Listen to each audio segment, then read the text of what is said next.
You're listening to the Jaybird Watching Podcast, the official podcast of jaysjournal.com and fansite.com. We are the official ballroom chat for everything Toronto Blue Jays baseball, from game highlights to rumors and all the stuff in between.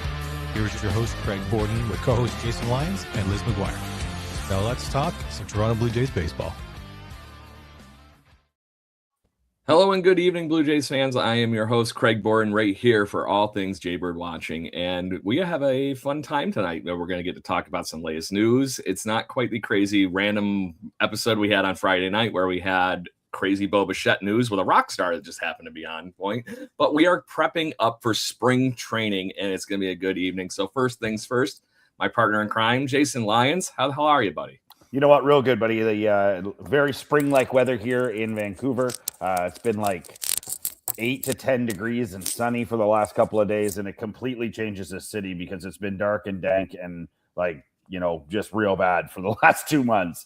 So really nice to see. Saw some video today of some of the new areas at Nat Bailey for the Vancouver Canadians. Saw a video of Arjun Namala. I don't know what they're feeding that guy, but I saw him a couple of months ago, and he was not that big. Anyway, it's just fun to be talking about baseball. I'm interested to hopefully we can get into why Bo chose 19 for the Mets and all kinds of fun stuff. And guests. And we have guests. We love guests. Yes, we all love guests. And we have actor extraordinaire Taylor Belford with us tonight. How are we doing? First time. I'm doing fantastic. Thank you for bragging about your wonderful weather, Jason. Yeah, well. Yeah, it's going to be negative 17 here in Rochester, New York on Friday. Oh, it's been awful. We took our dog for a walk, and it was like it was mayhem. It's bad, but you know what? That's true. Like we only get it so much. It's not the worst. Yeah. How much clothing for the pupperdoodle that you got going on? Were we talking the full toque, another parka, everything else? For the dog or for me? Both. Yeah, the dog has a little winter coat, and I got a Canadiana real extreme winter coat. Yeah, there you go. My bulldogs are too lazy, won't leave the house or the bed or the couch or wherever they happen to be sleeping. Oh yeah, by the way, there's one right there. Oh yeah. Oh, that's great. So anyways, so Taylor, there's been a lot of fun going on with the Blue Jays and then some unfortunate realities that we had to face in the last week. So I want to give you a chance to just gush, tell me what is on the mind, what's going on with you for the Blue Jays fandom as of the moment. Okay. I don't know how controversial we're gonna get here, but you can do whatever you would like. No, I saw Bo not coming back forever. Like I just felt that was gonna happen. Hi. Hey, Took sister. I feel like I gotta go get mine. I got the one with a poof ball, just like Liz. That's not pom pom. That is pom pom, my guy. Get out of here. Oh, come on. I just had to make it fun. So anyway, Taylor, you were talking about your Bo Bichette drama. Yeah, we'll get Liz in here. You know what? I'm not that heartbroken. Not to say that like Bo isn't clearly an unreal asset to have and like so wonderful and hit king, but we need more. Our team is full of Tiggers, and we don't need an Eeyore. Dude, did you guys see the press conference where they asked him about free agency and he just went, instead of like having any charisma and being like, you know what, we'll see what the year brings. I'm really looking forward to my time here with the Mets. Well, I'm taking it game by game. That's what he could have said. Instead, he was just like, like the fucking media is gonna eat this fucking kid alive. That was my biggest worry for him going to New York. He's spooked. Oh yeah, I didn't think of that. Oh, he's cooked. He's fucking cooked, man. Oh, he's cooked. The biggest thing that he has in his favor is he's got Juan Soto and Francisco Lindor and all them to suck up the spotlight. And he has his BFF, Marcus Semien, playing second base. Fucking Bo Bichette's going to be a total head case this year. You're going to watch him a mental breakdown and fake an injury mid-year. You fucking watch. Because he just doesn't have the, like, fucking grit to, like, handle it, I don't think. Like, that's a really good call. No, that's a good call. I mean, we won't see it, but we'll see like you said, injury, and then we won't see him for a bit. And, well, like, yeah. Jason, you're on mute. I'm Jason. he never had to be the media darling. He was the good looking guy with the long hair that never said anything. You know, he was the guy in high school that you always wanted to talk to but never did. He played a guitar and smoked cigarettes. He's so mysterious. Exactly. So it's interesting to me now. Like, that was a terrible press conference. I like Bo a lot. That was an awful press conference. They really, really, really tried. And I mean, it's interesting as well because his dad was not like that. His dad's not a wallflower. He's a fairly talkative, outspoken, guy. And you are dead on, Liz. Like, he is going to be in big trouble down there if the shit hits the fan. And he may not be long for it. Like, he may be like, can I go to Minnesota or can I go to somewhere else that doesn't know Anaheim, that doesn't even know we play baseball? Maybe that's part of why he's got the opt-outs and stuff, it's pressure. So, okay, though, our resident stat guy, the fifth man, and Mets fan that just loves our show and goofing around with us, says he'd take on Bo for it. Go on, good on you, Ken. Thanks, Kelly. Appreciate you, buddy. Yep. Glad you're in the cheap seats with us as usual. So, but I do think that he's going to have a decent time. I do think there's going to be a regression because of all those mental games that you were all alluding to, though.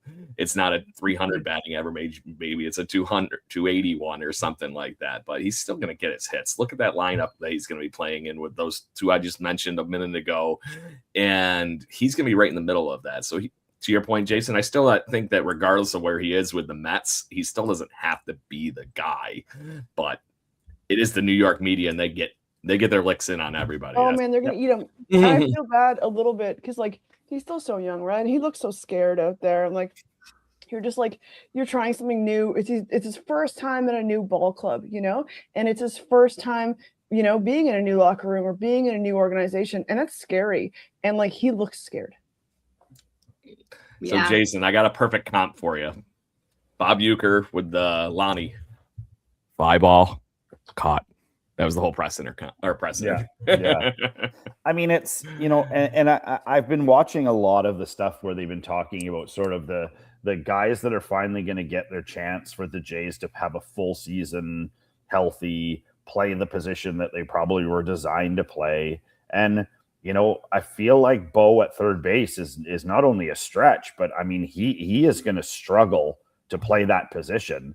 And, we've got the benefit. It's really funny. My buddy Greg, who's a listener of the cast, immediately sent me one of those clickbaits for the Addison Barger to the Red Sox, which seems to be a really hot topic. And then if you dig a little deeper, it's actually the Tigers that are very interested in Addison Barger, as well as, and the trade chip apparently is Scooble.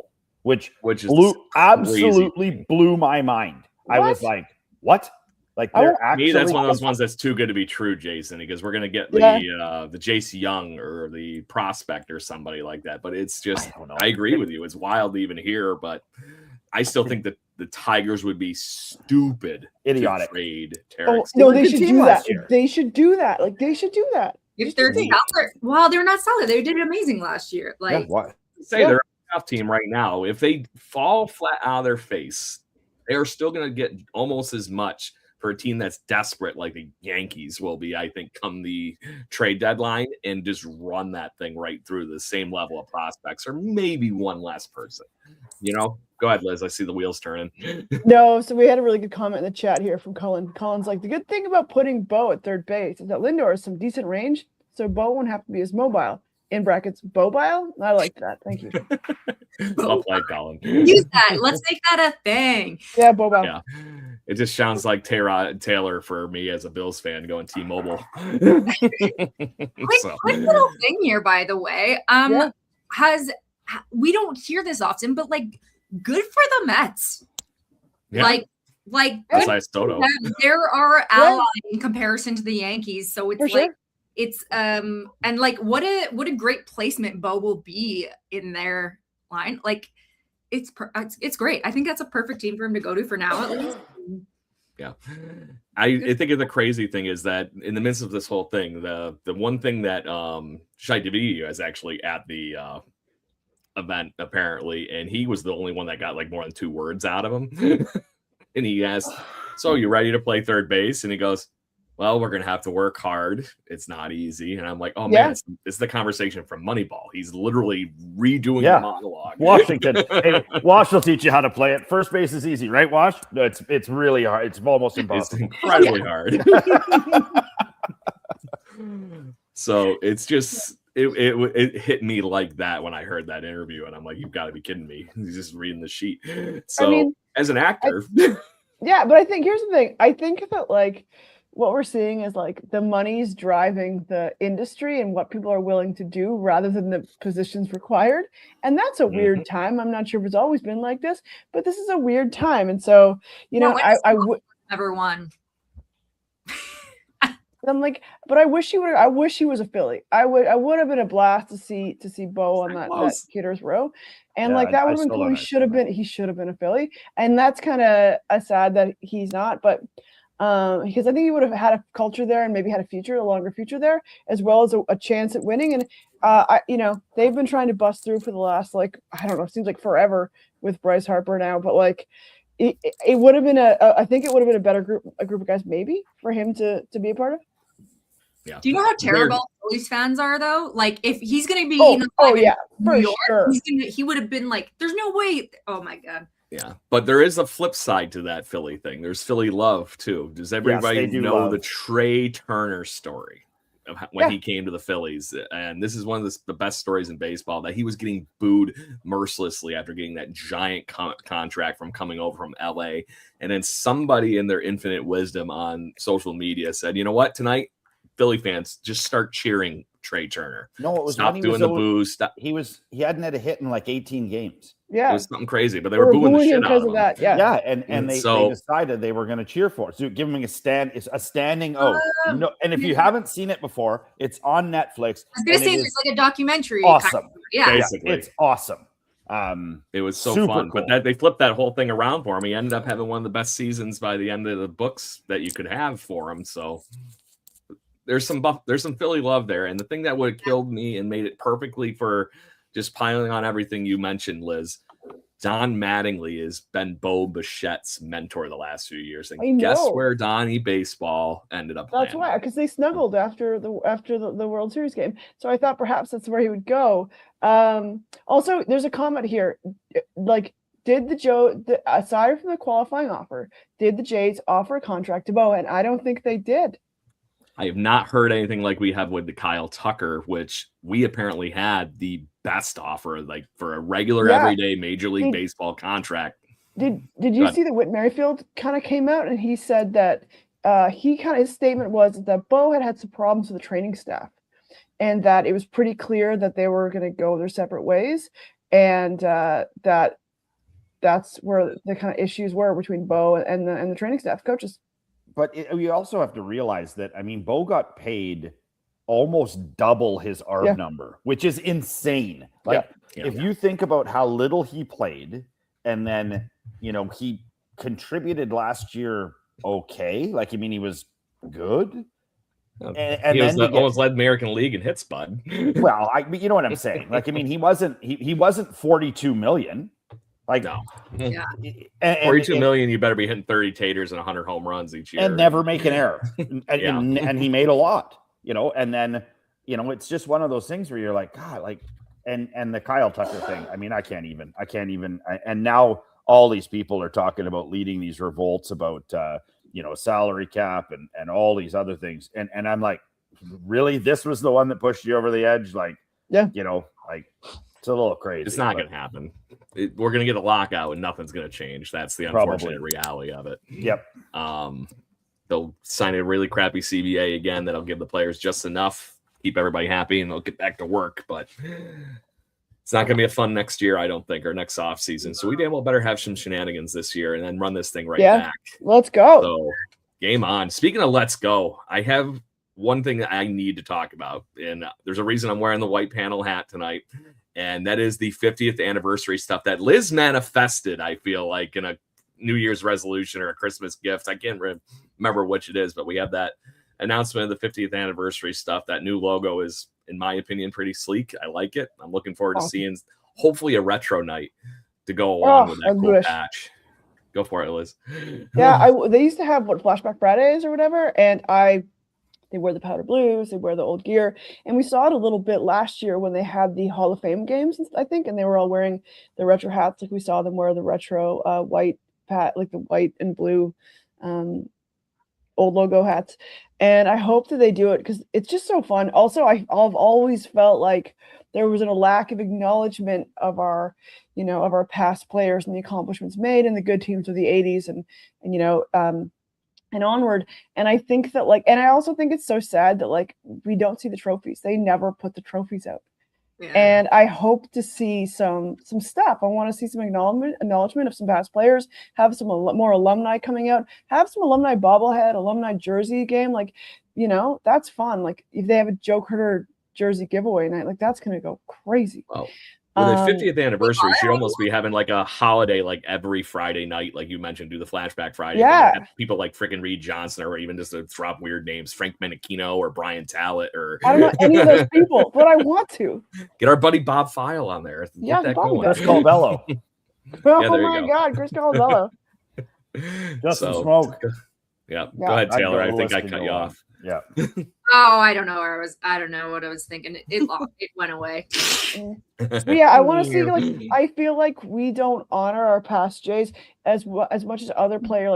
I'm sure Griffey's all over that park, but the Mariners Park, but we just kind of, I don't know why. I feel like when they did the rebrand, we were in the black jerseys, the Jays, and we kind of just sort of, I don't know. I feel like we forgot about our old players and our old guys, and it's kind of sad because we do have a rich history, and and even just kind of a tribute to exhibition, where they started, just something. So I feel like there's a real disconnect between what they've been doing and kind of our storied history of baseball in Canada and the Blue Jays. Well, I think part of it too, that's what I was gonna say, is Canadians were so used for so long, we were so used to people not caring about our history as much, because we all I don't know, there was an idolization of American over everything, right? And so even I'm from Alberta, and it was I always wanted to be an actor growing up, and I was oh, but I'm from Alberta, nobody cares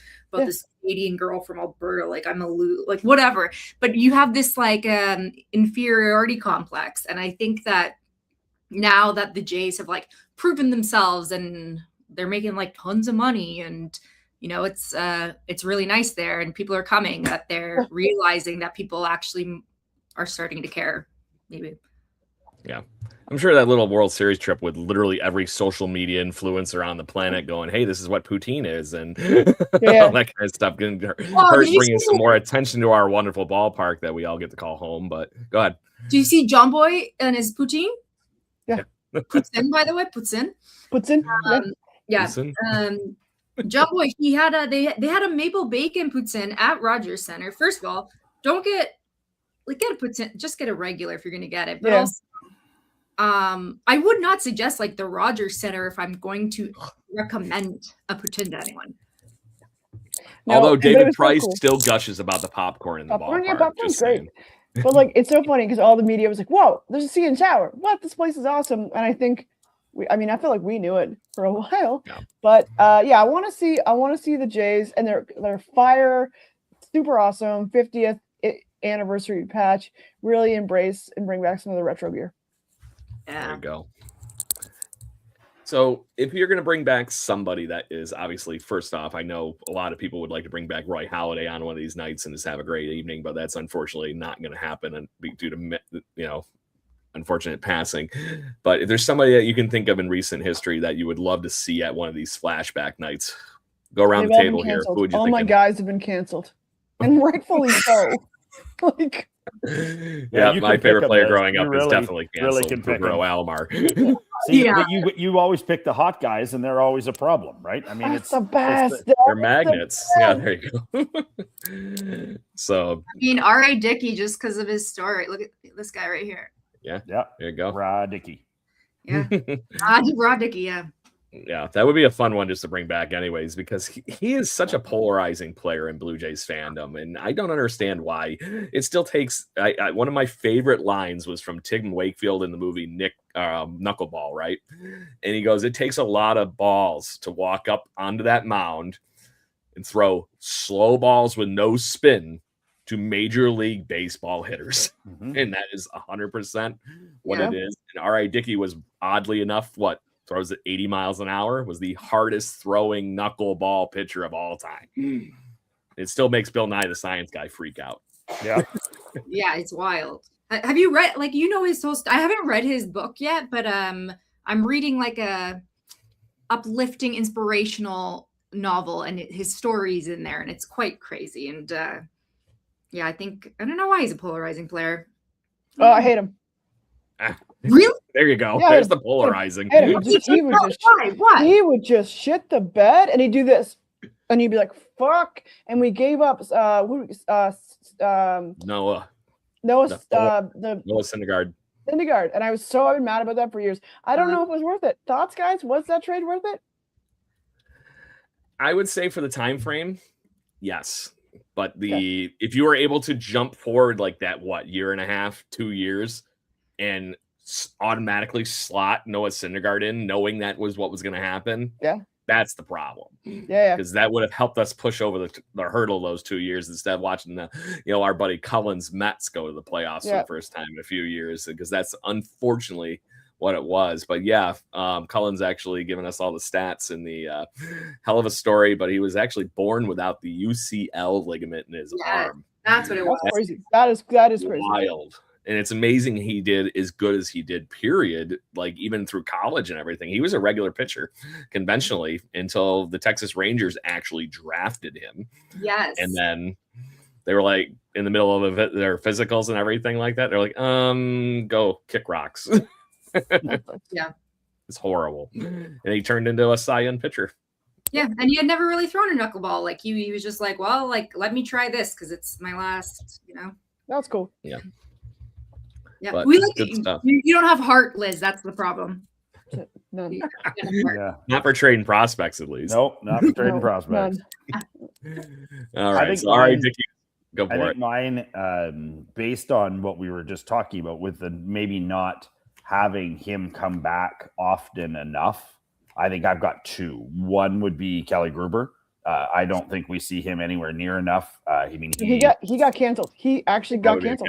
Yeah, he got kicked out. Like, he's the last time we saw him was in that.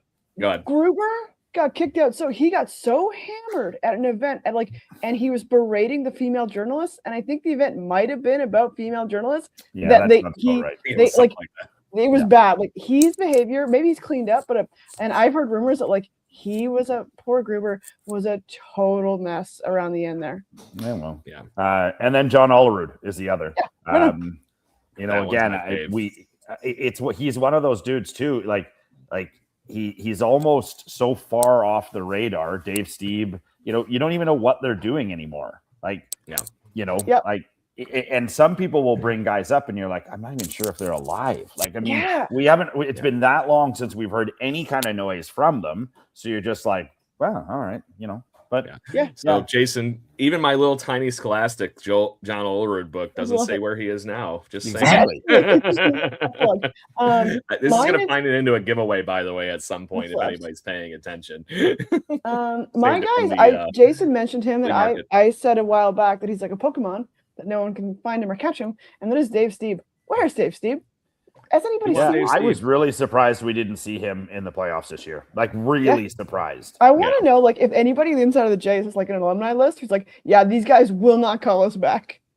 Or they're just gone. So, like those guys in the Animal House, it's like whereabouts unknown. It's usually simpler than you think, though. It's probably just someone doesn't have his number. Yeah, he moved. The guy moved. Yeah, he moved. Everyone thinks all these things about Has anybody got Dave Stieb's cell number? Nope. Nah. Switch providers. Yep. He's in Thailand. Yeah. So, our buddy Petey in the is just explain the hat choice, and I'm assuming he's talking about Johnny Olerud's helmet, because we also got that going through the chats too here. I only ever imagined Olerud just wearing the batting helmet everywhere. So still now, and I assume he wears yeah, them. and it's because he actually had like a spot in his skull where it was like replaced, kind of like thing when he was a kid. So he was afraid of getting hit. Yep, It's that simple. Top spot. Yep. So yeah, that helmet should be in the Hall of Fame just for the hell of it, because he was one of the only ones that always wore it. I'll keep an eye on Facebook Marketplace. There's some weird stuff comes up there. For John Here's a good one. Olerud, or for Just the in helmet? general. Yeah.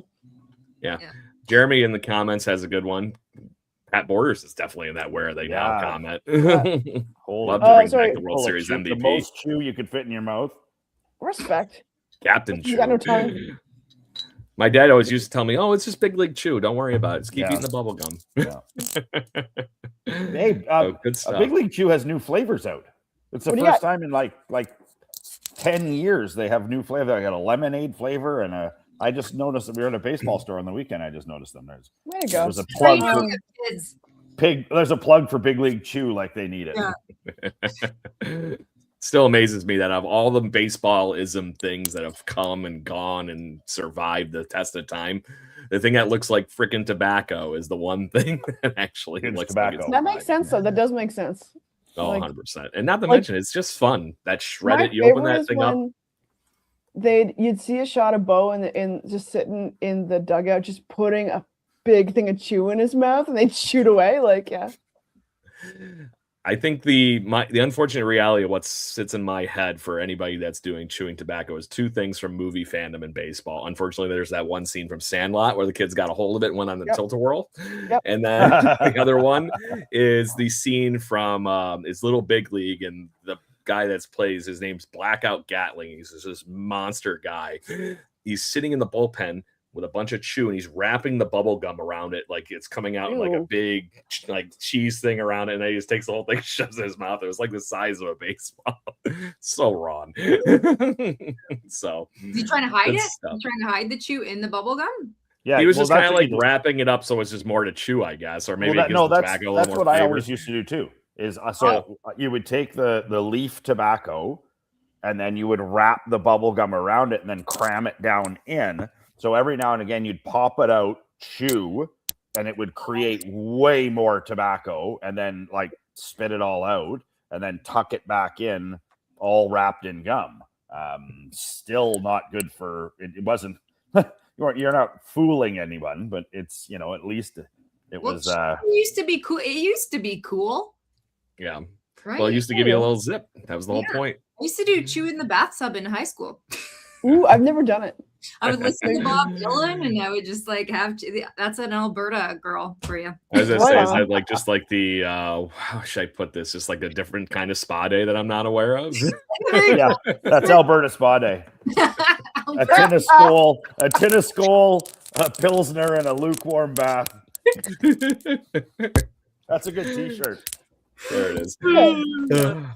Got another one here in the comments of somebody that honestly somebody gets forgotten a lot in these conversations, and I'll put Am Lind and Aaron Hill together. Oh yeah, the two of them, Silver Sluggers, really carried that offense in that post Carlos Delgado era until Jose Bautista became the thumper that he was. So that's another good shout out.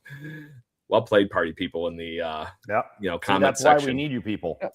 Thank you. Let the hilarity ensue. And then, of course, we got the blue raspberry bubblegum comment from Cullen, too. Yeah, he's not wrong. So, on that note, we are now 20 days from the Blue Jays' actual first pitchers and catchers reporting. Crazy. I updated the counter. It's 20 days because I have the real Blue Jays date, not just the general baseball one anymore. It's 20 days. We are getting hyped. Things have been great this offseason, regardless of like we were talking about at the beginning of the show. This front office has built us a team that is going to be very competitive. We have an insanely good pitching staff. We still have plenty of thump. We have some guys that are hoping to come back and resurge this offseason. Pitchers and catchers start. Taylor, you have been also a frequent visitor of Dunedin in spring training, and I would just love to hear where your mindset is. Are you like projecting yourself to a beach already, or what's up? First of all, I don't even feel like there has been an off season. just run right through right to the other, right? Yeah, we got Dylan Cease right away, and then it was like boom, just bam bam. So we're going to Scott, my husband, and I are going to Dunedin. We're actually doing a show, plugging it here. We're doing Baseball Town. I don't know if you guys have been to Baseball Town. Jason, you haven't yet, but we do it monthly in Toronto during the season, and we have like media panelists and special guests, and it's kind of like a live comedy show. How would you explain it, Liz? Like, I'd explain it as this: it's a mix of like, it's a really fun time to laugh together as a fan base, but also to jam the media. So, like, name some media people you've had on. Oh my God, Keegan Matheson, Ben Schulman, Ben Nicholson-Smith, Mitch Bannon, Blake Murphy, Julia Kurtz. Yeah, all of the media, and I mean, you've had players on in the past as well, and it's a very intimate setting to ask questions and also chirp. Yeah. And sorry, but we have a stacked lineup for Dunedin. So the show is on, I believe, March 3rd, and tickets haven't gone on sale just yet. So the media we have so far, Keegs and BNS, Ben Nicholson-Smith. And then for the players, we have Grant.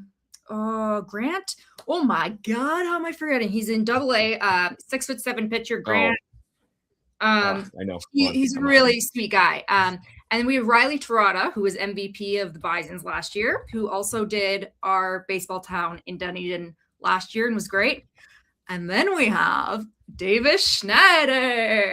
Our buddy. That was the last time I was at Baseball Town with him and Jay Jackson. Oh, yeah. That was our first Baseball Town ever. Yeah. Yeah. Grant Rogers. Grant Rogers. Yeah. Craig, mark it down. We need to hire Taylor to do our booking for this show. I would happily pay that fee if we are partnering up. It's so fun. There you go. It's like somebody knows you're on the show tonight. Yeah, it's spooky. Weird how that works. Is he chirping from the other room over there? Oh, yeah, he's upstairs. He's upstairs with the dog. Holding back. You go. Good deal. Our buddy Scotty. Dunedin. We hang out and drink and like talk and like hang out with the players and the media, and it's fucking cool. Yeah, I always, when I went to the couple that I'd been to, I felt like it was very similar to how we run this show, but there is this strip the fact that we're on a remote call, basically put everybody on a panel up on the thing, and we just get to bullshit about whatever the hell comes up. I know he ends up having that like very loose. These are a couple of bullet points that I'm going to make sure we hit. Yeah, he's doing a good interview while he's doing all this work, but there is that certain level of chaos that I know he wants in that conversation, and that's what makes it so much fun. Yeah, and he's a professional comedian, so like the banter is great. It's always, and it's very loosey goosey. It's not like uptight media like they usually have to put on that persona. So it's like totally different. It's so great. Yeah, it makes it very fun. And then we got some great stories out of some of the ones I've been to and everything like that. And the one with Davis Schneider was literally after the 4 home run weekend. Yeah. So we got to hear everything. On his big run when he like first blew up, and it was bananas. When we didn't have we had a green room, but we didn't have security, and it was like he was just getting bombarded when he was leaving for pictures and signatures, and everyone was like so drunk. It was yeah. I remember just sliding in my car and I said, "You're way too busy. Go." Yeah. But it's so much fun, and I was a frequent visitor of Dunedin. I love it. As far as if I'm mentally projecting myself to a vacation town, it looks awkwardly like the town of Dunedin in Clearwater, Florida. There's just so much to do. It's a beautiful town. While you're wandering around, what are some of the favorite places that you've stumbled in and out of, or had a nice dinner at, whatever it might be? So many. I mean, we're doing Baseball Town at Woodwright Brewing, which is an amazing place. On Wednesdays, they have bluegrass night, like a bluegrass jam with the local community. It's so cool. I don't know. I mean, there's everywhere in Dunedin is amazing. Like the people there are so wonderful, and they deserve support. And it's like, I'm mixed about going there, obviously, but they are like a unreal community of people that support each other and are very open-minded, and it's Jay's Disneyland. Like it's literally just it's literally all bars and restaurants, and it's like that's all it is. It's like adult drinking campus. That's all that town really is. Yeah, and it's just all the pub signs have like a funny pun about the Blue Jays. Great.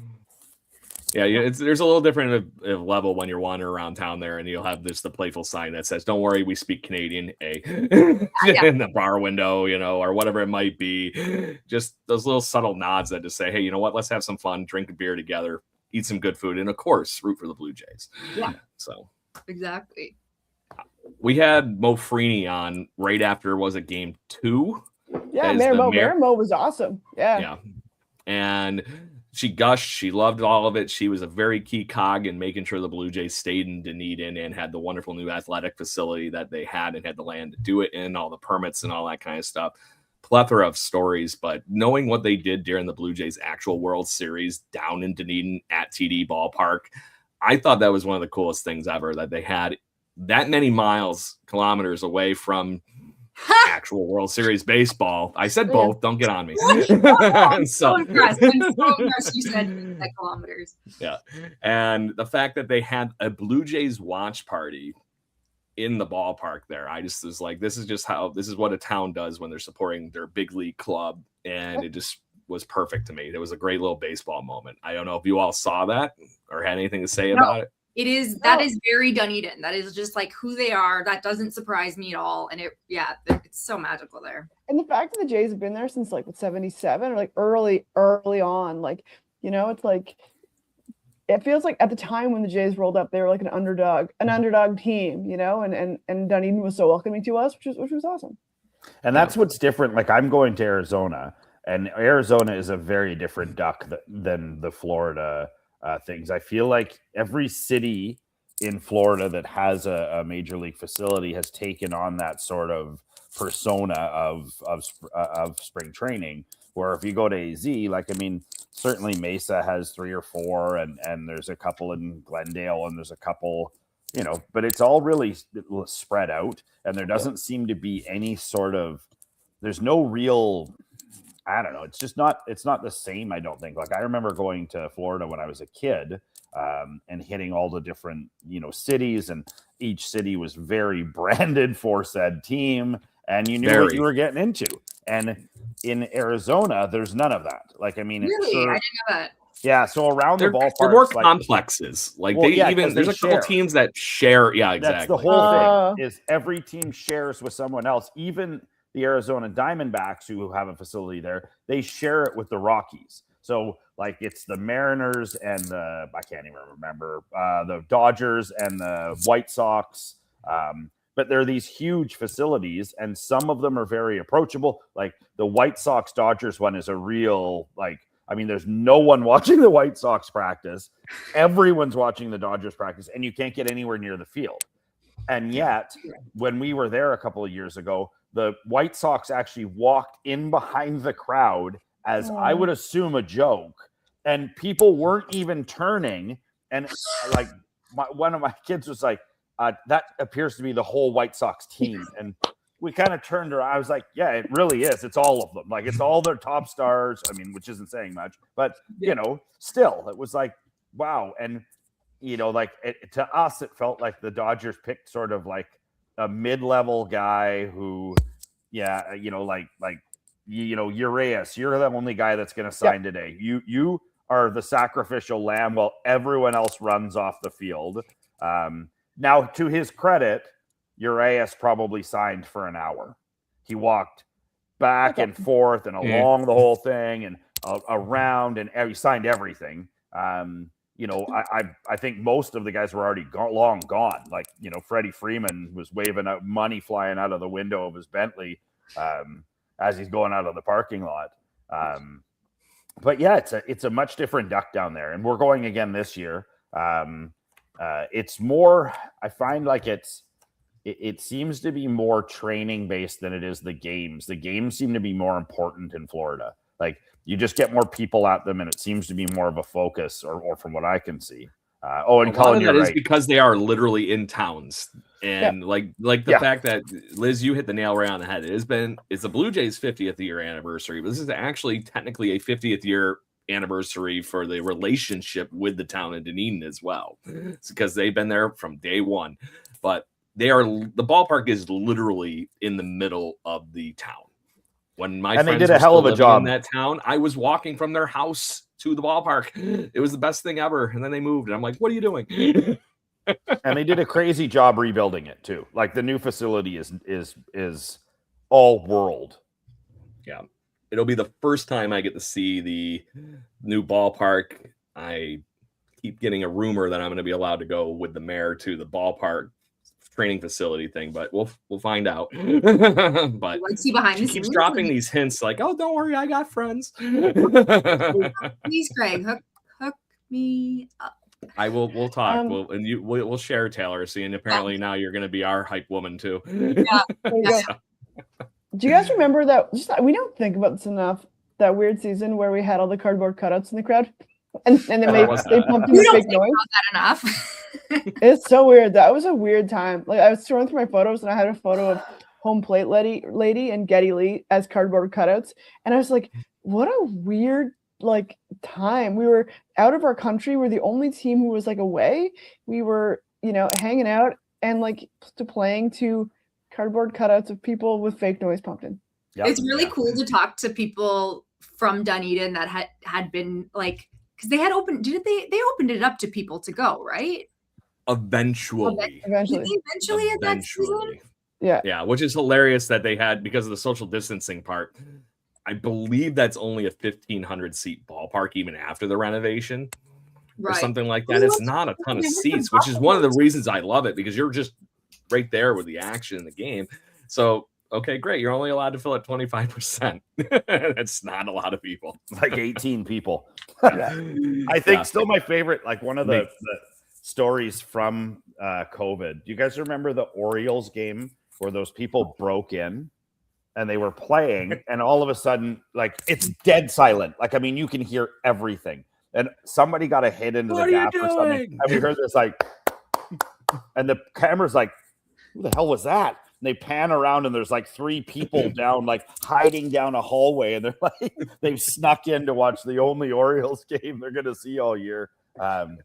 You're a hardcore baseball fan when. Yeah. Can you blame them? You can. You shouldn't do that, but also.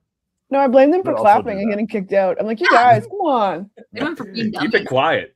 Haven't you seen the movies? You gotta sneak. Take 3 days to catch them in the stadium. Could have been what was that? Paul Malone. Just trapped in the building. Minus 10 points for you guys having both seen Paul Blart Mall Cop. Come on. I have. Have you not? It's. I like to see 2 movies a year, but I've not seen Paul Blart. It's a good one. Yeah. How do you think I get my stupid, horrible jokes all the time? I'm not original. I just rip off horrible jokes. I still haven't seen Moneyball, or I haven't seen any baseball movie except for A League of Their Own and The Sandlot. But I will get on that so I understand what is happening in this podcast. Also, I heard off season we have to have Jay Bird watching movie night. Movie night. Yeah, we need to watch the watching. Jay Bird Jay Bird podcast and Jay Bird watching and podcasting while watching United. Oh, good stuff. Do you watch documentaries though, like baseball documentaries, or not even? No, actually, I'm just finishing up. I'm halfway through the Ken Burns baseball. Okay, which is a good one. Yeah, I'll watch documentaries and stuff. I just am bad at movies, guys. Bad at movies. Yeah. So just like Scotty Hatterberg, can't play first base. Can't. Yeah. See, back to that Moneyball joke. I don't get it, but I will. I'm gonna be better. I've seen the one. Is Susan Sarandon in one? Yeah, she's in Bull Durham. I've seen that. It's Susan Sarandon was in it. Oh, I thought you were gonna base your next movie watching on that, and I was gonna be no. I'm like, it had Susan Sarandon. If it's got a good female lead, who's the lady from Rosie League O'Donnell? of Their Own? Davis. Yeah. Gina Davis. League of Their Own was Rosie O'Donnell and Madonna. Davis. And Gina Davis. Yeah. Anyway. Yeah, and Gina Davis. And then Marla Hooch. Wow, she can hit. Yeah. Glorious. So that was just all those great movies, and Bull Durham is still my favorite. And I think that's because I spent so much time when the Blue Jays still had the Bluefield Blue Jays in West Virginia, because I was buddies with the announcer there, Zach Houghton, who still is, by the way, the announcer there. He's the season announcer. They are no longer affiliated with Major League Baseball. The Appalachian League is independent baseball. But I saw Alejandro Kirk hit a ball into the wilderness and maybe kill a Sasquatch over the batter's eye. There you go. Just saying. That would be not Sasquatch. That was awesome. There's Yeah, only the one. one, the only one. But- There's one. But that Head movie, down. Bull Durham, is that ballpark in West Virginia. Just saying. It's not the one from the movie, but just pictured, drawn perfectly, Okay. 100%. So good stuff. So Taylor, you're the guest tonight. Is there any topics you would like to talk about, Blue Jays fandom or otherwise? Now we just cracked the brain. Right. Big violence there. I don't know. Like I feel like there's so much more to talk about than most off seasons, or maybe it's just because I'm paying attention more, but Yeah.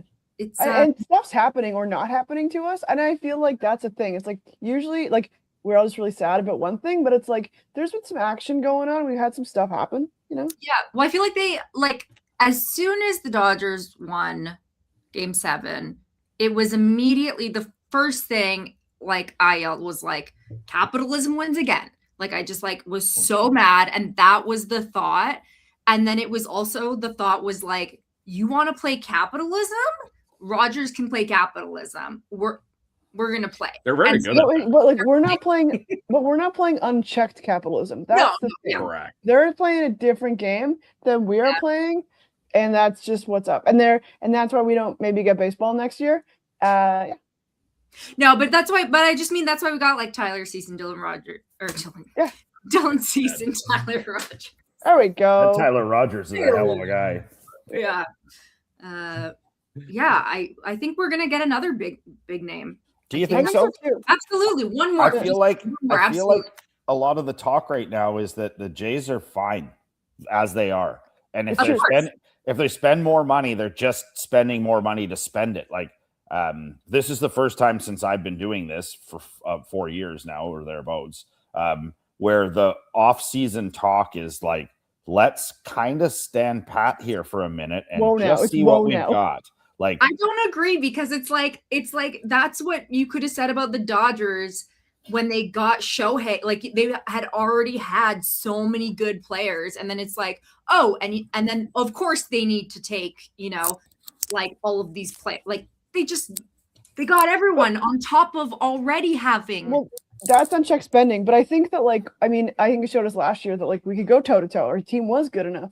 Was good enough without Bo. If Santander wakes up and we have Okamoto, this slaps. Our team's good. And I think another thing is that the Jays have said, which is maybe a clear indicator they were not going after Bo Bichette. We got too many guys. They were like, we have too many guys to do anything. If we add another guy, it takes away the playing time of all of our other guys.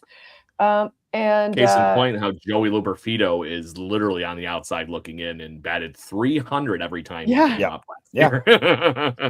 So to and your we talk point, about our buddy Cullen Santander. backs you up on that one. Yep. Big name equals somebody's got to go. Yeah. Somebody's got to go, and I guarantee you it would be somebody we like. That's the problem. It's not going to be Santander or Miles Straw. Not that I don't like Miles Straw, but you know what I mean.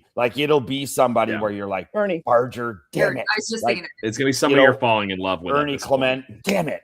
And so Bernie, I'm out. it's as the Rochester native in the room. I am burning he's all roaming the over. streets somewhere around here. I haven't It's found over. him yet. I mean, it's crazy to say it, but I feel like a big, when they were talking about Kyle Tucker, we talked about this a lot. Where did he fit? Who were we taking? Does Nathan Lukes, is he immediately out? Well, the guy, what did he hit in the playoffs? He was an animal all year, and you take him out for, I don't know, quadruple the money for pretty much the same dude. I don't know, man. Integrity, and they have so much integrity too. So to compromise the integrity just to get a big name, I think there's fun in the water when they see what's happening, and they now know that guys are interested, and I think the Shohei thing was good for the Jays as much as it wasn't good for the Jays, because it got us in the conversation for a lot of stuff, and then we were like, oh, we didn't get him, we're going to go to the World Series anyways, and it's just okay, awesome, love that. And so now you see guys that and we may see a few during this season too, where if we have a need, it's not an unfavorable place to try and have somebody come, especially if the Jays are doing well. Like if they're doing well and Jimenez gets hurt or you know, I know that he's slightly concerned about potential playing time and stuff like that. He's a great trade, even though I like him a lot, but a great trade to somebody who needs a really defensive, you know, player to help them get over the hump. And he may be able to nab you a couple of good players. And we do have some good players in the farm as well. Like I'd love to see some of them get a chance. So good. You know, we even have a gentleman who pulled his very own autographed baseball card out of a pack the other night. I don't know if you guys happen to be flipping through I don't like social media and see that JoJo Parker was at a card shop recently, and he was ripping cards of Bowman that just came out, and he literally opened one of the packs in the box that he bought. He found himself and his autograph. It's like, what are the odds of that? I also say, what, Craig? I also say, what are the odds of that?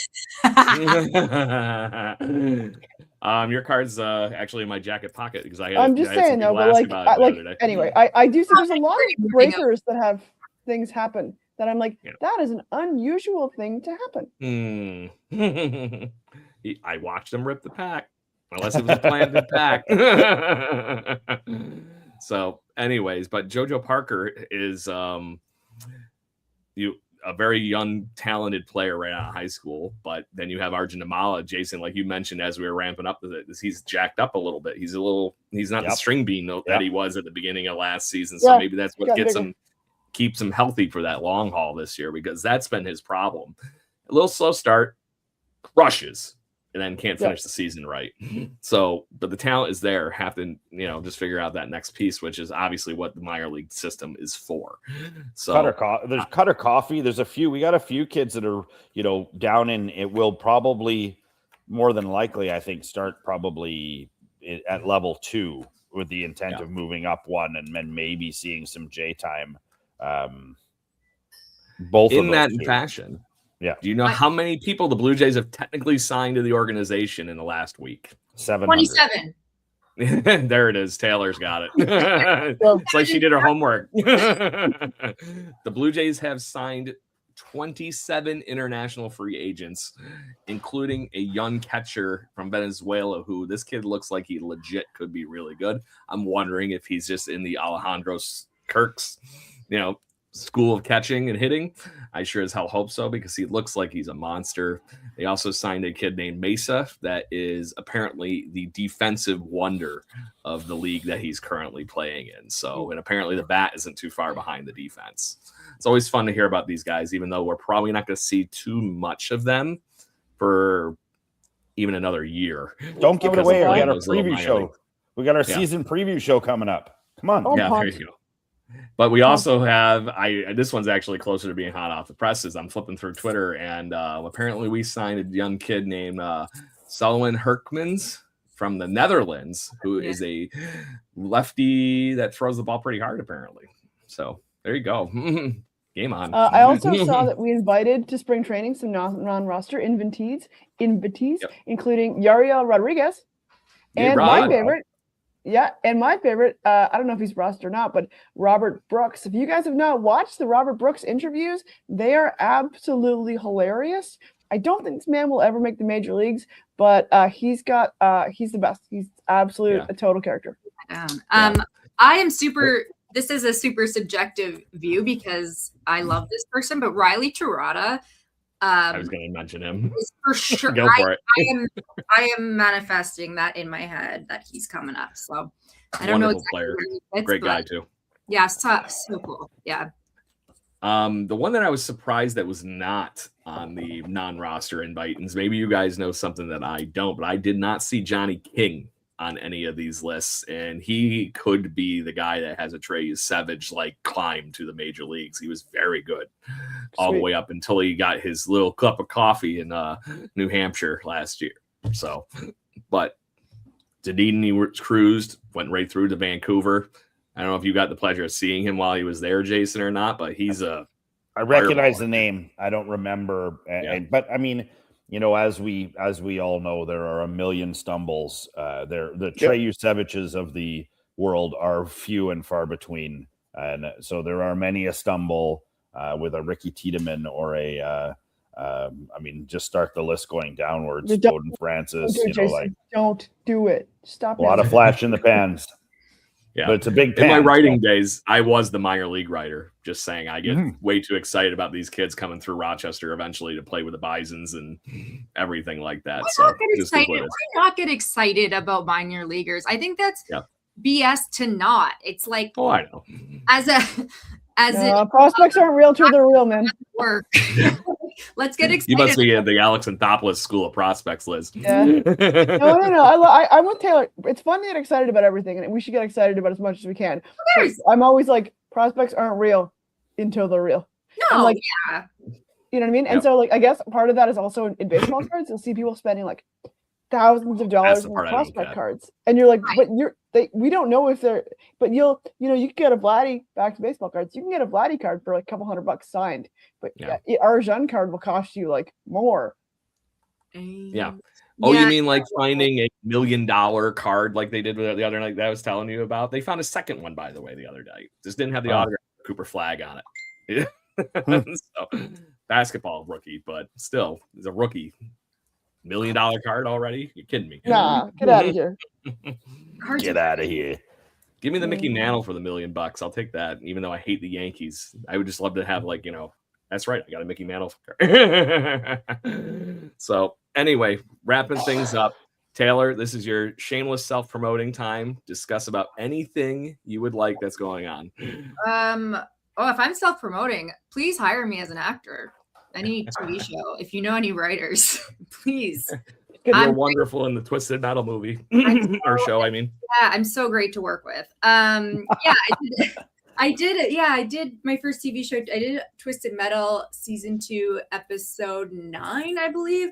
I had like 4 days on set, and I ended up getting 1 word in the show. But that's just how it rolls. But yeah, things are slow, but I'm involved in the community, and they're looking upwards. Yeah. And yeah, just look out. Look, you know what? Go on my Instagram. How about go on my Instagram, Taylor.Belford. Check There me you out. go. I'm an advocate for Crohn's disease and alopecia, and I'm a #1 baldy rep. Total babe. Do you Total want to babe. plug again? What day is Baseball Town, and who's going to be? Oh on? yeah. Go. March 4th, Dunedin, Woodwright Brewing, David Schneider, Riley Tirada. It's going to be great. make me wish I could get there a week earlier, and I can't. Yeah, I'm sorry. It's all good. It's all good. It's going to be a fun time. It always is. And being down in Dunedin is better than being in a lot of places. Oh. Especially this time of year when it's going to be -17 on Friday is what they're telling me here in Rochester. And yes, I did that in Celsius. Y'all get proud. Quick little also plug. I forgot to mention. So my husband, Scott Belford, if you guys do know him from the Walk Off, now High and Inside, actually, his new podcast is called High and Inside. High and Inside. He I didn't know if that was like a Bob Uecker reference or if it was legit that, knowing it's, Scott. It's both.